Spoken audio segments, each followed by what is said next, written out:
He spent 3 years alone on a dead station. Now the alien who hunted him is his only way out. You're wasting power. Ethan didn't turn from the workstation where blood samples crystallized under electron magnification. The voice came through the ventilation system, distorted by restructured vocal cords, but he recognized the cadence. The way she'd always started conversations with criticism disguised as observation. Lysara, 3 years and you still remember my name. How sentimental for a creature who hunts us. The human was weak, she'd told him during their first week on Harwick Station. Emotionally compromised, unable to make the rational choices necessary for deep space research. His species compensated for inadequate neural architecture, with stubbornness mistaking persistence for intelligence. She'd been the lead xenobiologist. He'd been the human consultant, brought aboard because coalition protocols required at least one Deathworlder on every research station, a living reminder of what evolution could produce when a planet actively tried to kill everything on it. Then the outbreak happened. Ethan sealed the contaminated sample and checked his chronometer. 4 hours until station night.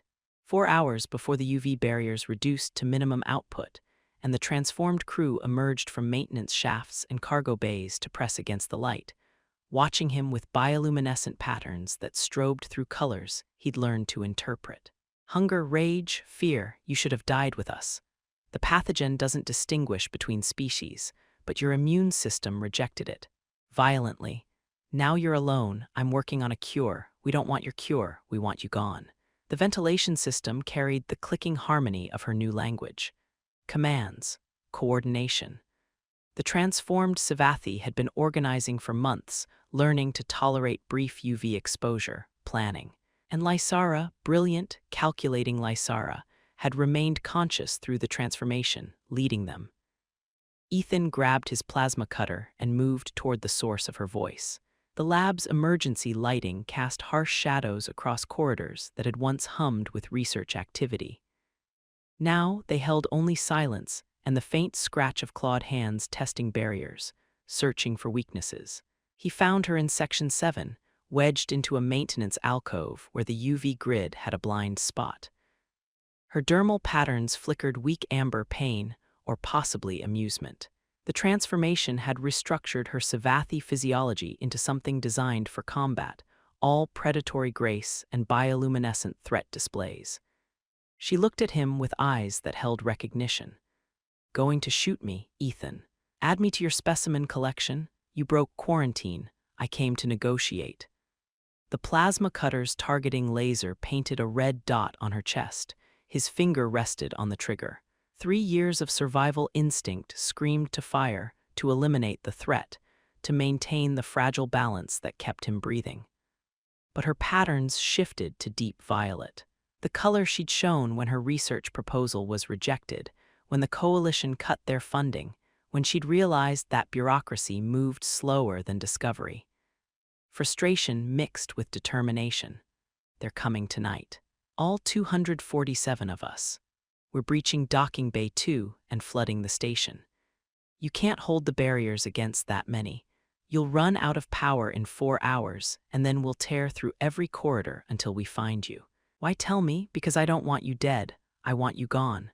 The coalition quarantined this station. Any ship that approaches gets vaporized, but there's one exception: humans, Deathworlders. If you reach the boundary and broadcast, they'll have to investigate. They fear your species too much to ignore you. Ethan lowered the weapon slightly. You're asking me to save you. I'm offering you a way out. The escape pods are destroyed, but the launch mechanisms work. Bay 4 is still sealed. You could build something. You're good at that, improvising survival from nothing. Very human. The way she said it carried no admiration, just observation.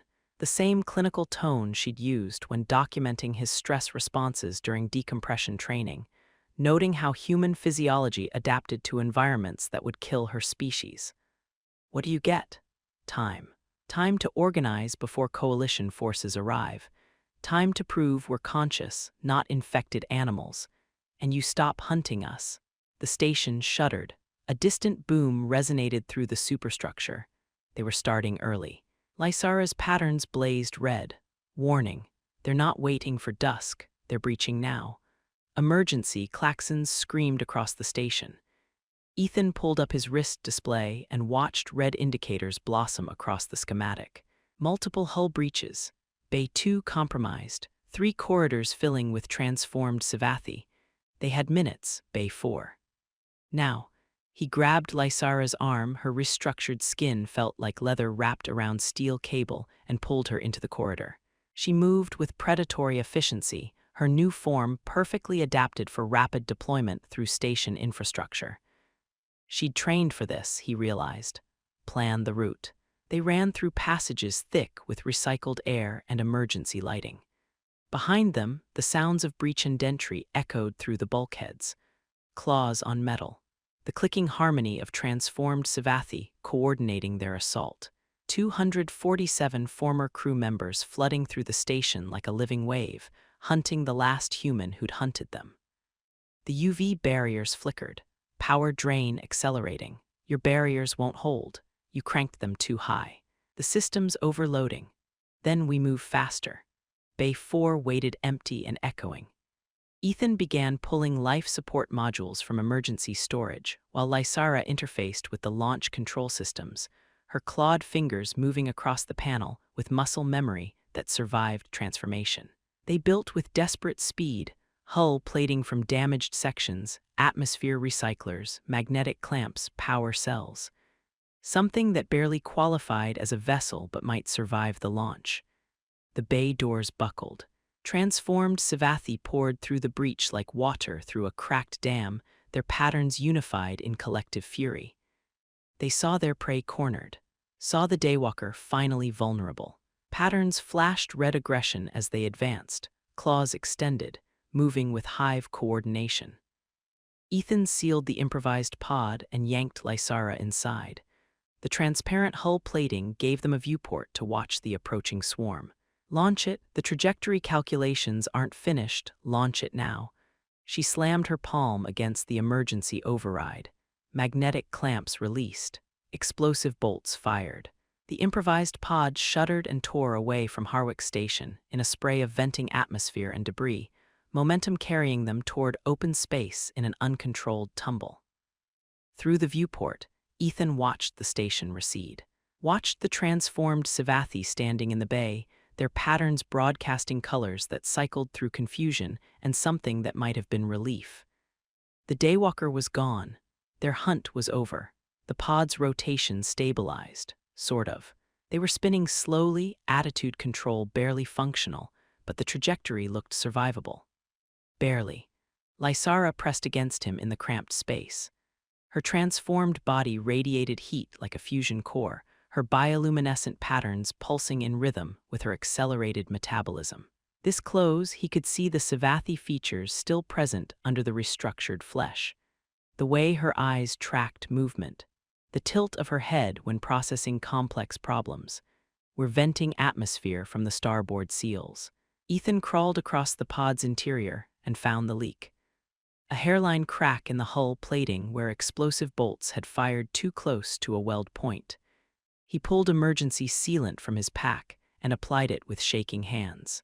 The crack sealed, atmosphere pressure stabilized at 82%. Radiation shielding is failing. I know. We have maybe 6 hours before exposure becomes lethal. I know. Lysara's patterns shifted through several colors before settling on something neutral. Acceptance, maybe, or resignation. This is very human of you, building something that barely works and hoping it's enough. It got us out. For now. The quarantine boundary approached. A virtual line in space marked by coalition sensor buoys and automated defense platforms. Cross it without proper authorization, and the platforms would fire. Stay inside it, and the station's transformed crew would eventually organize enough to launch pursuit vessels. Ethan activated the distress beacon and broadcast in clear English. This is Dr. Ethan Markov, Human Medical Officer, broadcasting from improvised escape vessel. Harwick Station experienced outbreak 3 years ago. I'm the sole survivor. Requesting immediate extraction and confirming human immunity to the pathogen. Repeat, human immunity confirmed. The transmission pulsed outward through the dark. They'll come. How do you know? Because you're human.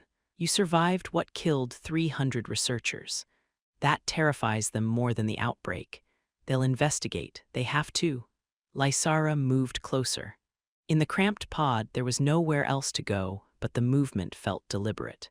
Her patterns shifted to soft purple, the color she'd shown when admitting mistakes in research protocols, when acknowledging she'd been wrong about a hypothesis. I was wrong about you, about humans. I thought your emotional responses were weakness. Thought your inability to make purely rational decisions made you inferior. But you kept fighting. 3 years alone and you never stopped. That's not weakness. What is it? Dangerous. You're dangerous because you don't know when to quit. Your species survived on a death world by being too stubborn to die. And now you're here, in a failing pod, broadcasting to a fleet that might kill us both, and you're still not quitting. Ethan leaned against the hull plating, feeling the vibration of failing systems through his spine. Would you rather I quit?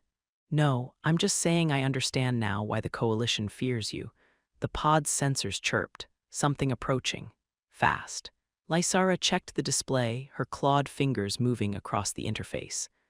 Coalition frigate. Heavy armament, they're powering weapons. They're not firing, not yet. They're scanning us, confirming you're human, confirming I'm transformed. Running threat assessments. The comm system crackled. A voice spoke in clipped Coalition standard. Unidentified vessel, this is Coalition frigate Valdris. Power down your systems and prepare for containment protocols. Any deviation from our instructions will result in immediate termination. Ethan keyed the transmitter. Valdris, this is Ethan Markov. I'm a human citizen under Terran Protection Accords. The being with me is Lysara, former lead researcher on Harwick Station. She retained consciousness through the transformation. The pathogen doesn't eliminate sapience, it restructures physiology. Your crews on that station are still people. Silence, long enough that Ethan thought they'd cut the channel. Then, Dr. Markov, Coalition quarantine protocols require sterilization of all infected material. The transformed crew on Harwick Station will be eliminated. However, as a human citizen, you fall under Terran jurisdiction. We're dispatching a shuttle for extraction. The transformed Savathi will remain in the pod pending further analysis. Lysara's patterns flashed something complex. Relief mixed with expectation of betrayal. Go. They'll extract you and I'll be sent to a research facility, better than being vaporized with the station. Ethan looked at her, at the creature she'd become, at the consciousness that survived under restructured flesh. Valdris, negative on your extraction plan. I'm invoking Terran Protection Accords, Section 7, Subsection 3. As a human citizen, I have the right to claim asylum for individuals who provide material assistance during survival situations. Lysara provided tactical intelligence that enabled my escape from Harwick Station. She's under my protection. The silence stretched longer this time. Dr. Markov, the Coalition cannot accept the Terran Protection Accords supersede Coalition quarantine protocols when human citizens are involved. Check your legal database.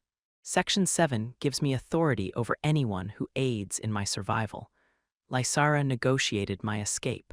She comes with me or you're in violation of treaty law. And Earth tends to respond poorly to treaty violations involving our citizens. More silence. Ethan could imagine the frigate's crew running through legal protocols, calculating risk assessments, determining whether one transformed Savathi was worth provoking humanity's notoriously aggressive diplomatic corps. Stand by. Lysara's patterns shifted through a dozen colors. You're invoking asylum for me. Yes. Why? Because you're right, I don't quit. The comm crackled back to life. Dr. Markov, your claim has been reviewed. Terran Protection Accords do apply. Both of you will be extracted to the frigate for medical evaluation and debriefing. However, the transformed Savathi will remain under containment protocols until Terran authorities arrive to assume custody. Acknowledged, Valdris. Through the viewport, a shuttle detached from the frigate and maneuvered toward their failing pod. Ethan watched it approach, feeling the adrenaline that had sustained him for 3 years finally beginning to drain away. Lysara touched his shoulder. The gesture was awkward with her restructured hand, but unmistakably hers. "Thank you. They're going to have questions about the outbreak, about immunity, about everything that happened on Harwick. Let them ask. We survived. That's what matters." The shuttle docked with their pod, magnetic clamps engaged. Ethan felt the vibration through the hull as the airlock cycled. Coalition Marines waited beyond the hatch, weapons trained, biosuits sealed. They moved with the cautious efficiency of people who'd been briefed on Deathworld species and transformed Savathi. Dangerous in different ways. Unpredictable. Ethan stepped through first, hands visible, moving slowly. Behind him, Lysara emerged into the shuttle's harsh lighting, her bioluminescent patterns deliberately neutral. Non-threatening, if anything with claws and restructured predator physiology could be considered non-threatening. The Marine commander spoke through his suit's external speakers. "Dr. Markov, your species' reputation precedes you, 3 years alone on an infected station. Impressive survival instinct, just doing what humans do, not dying." The commander's helmet turned toward Lysara. "And you're the first transformed Savathi to leave the quarantine zone alive. Medical will want extensive documentation. I'm aware." The shuttle accelerated toward the frigate. Through the viewport, Harwick Station hung in the distance, still spinning slowly, still transmitting weak power signatures. 247 transformed Savathi organizing themselves into something new. Something that wasn't coalition-approved, but was unmistakably alive. Ethan wondered how long before the coalition made its decision about them. Lysara moved closer, her patterns shifting to soft purple. "Whatever happens next, we bought them time. That's something. It's something." The frigate's docking bay opened before them. Ethan took a breath of recycled air that tasted nothing like Harwick Station's familiar mix of ozone and fear. They'd escaped.